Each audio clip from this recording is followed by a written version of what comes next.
Everyone, जय श्री कृष्णा। तो दोस्तों, इस बार की एकादशी कब है और कैसे करें पूजा पाठ। तो इस बार की एकादशी जो है वो रविवार को पड़ रही है और दिन है 29 मार्च।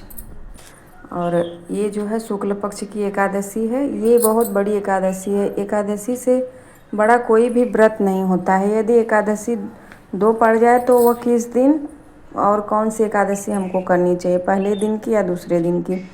तो एकादशी पे मेन बात है, ध्यान देना चाहिए कि जो एकादशी द्वादशी युक्त रहती है वो एकादशी का व्रत हमें करना चाहिए, और जिसका पारण त्रयोदशी में हो। और जो एकादशी दशमी तिथि से मतलब लगा हो उसको कभी भी हमको नहीं करना चाहिए व्रत, उससे हमको कोई लाभ नहीं मिलता है और वह एकादशी हमारे नाश का ही कारण बनती है। तो इसलिए हमें हमेशा द्वादशी युक्त एकादशी का व्रत करना चाहिए।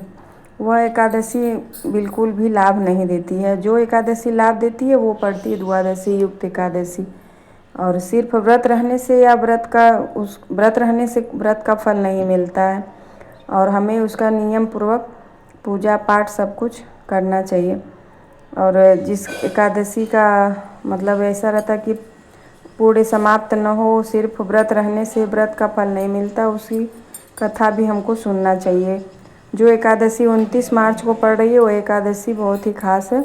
चैत्र मास की एकादशी का व्रत मतलब 29 तारीख को ही किया जाएगा। युधिष्ठिर के पूछने पर श्री कृष्ण ने कहा कि हे राजन, जो प्रश्न तुमने हमसे किया है यह प्रश्न एक बार दिलीप राजा ने वशिष्ठ जी से पूछा था।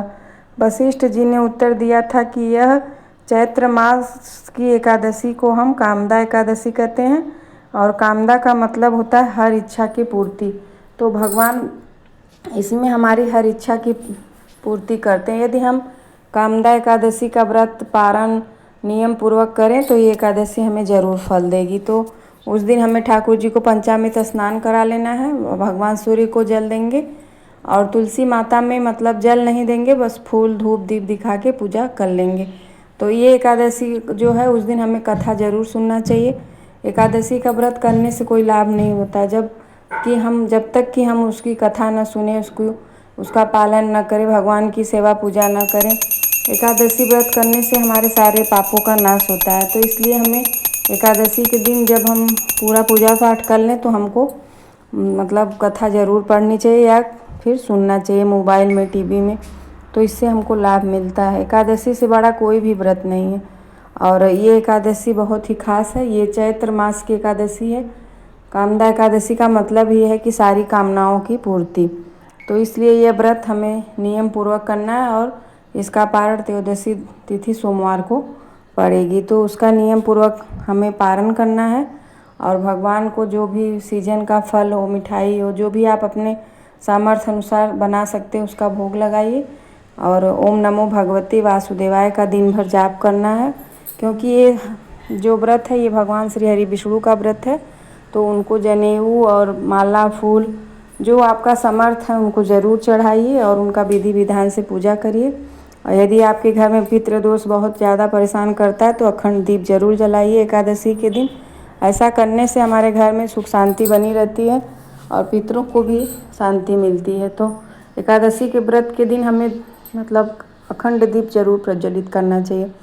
और ठाकुर जी को तुलसी पत्र, तुलसी मंजरी या तुलसी की माला या फिर किसी चीज़ जैसे मखाना की माला हुई, ये सारी चीज़ें हमें अपने भावपूर्वक भगवान को बना के पहनाना चाहिए। भगवान भाव के भूखे हैं, आपके किसी भी चीज़ के दिखावे के भूखे नहीं हैं। तो जो आपका समर्थ हो उस हिसाब से व्रत करिए और एक ब्राह्मण को दान करिए और पारण के समय। और जो नियम पूर्वक व्रत है वो दशमी से ही शुरू हो जाता है। दशमी के दिन से ही चावल हमें नहीं खाना है और एकादशी के दिन बिल्कुल भी चावल हमें घर में नहीं बनाना चाहिए।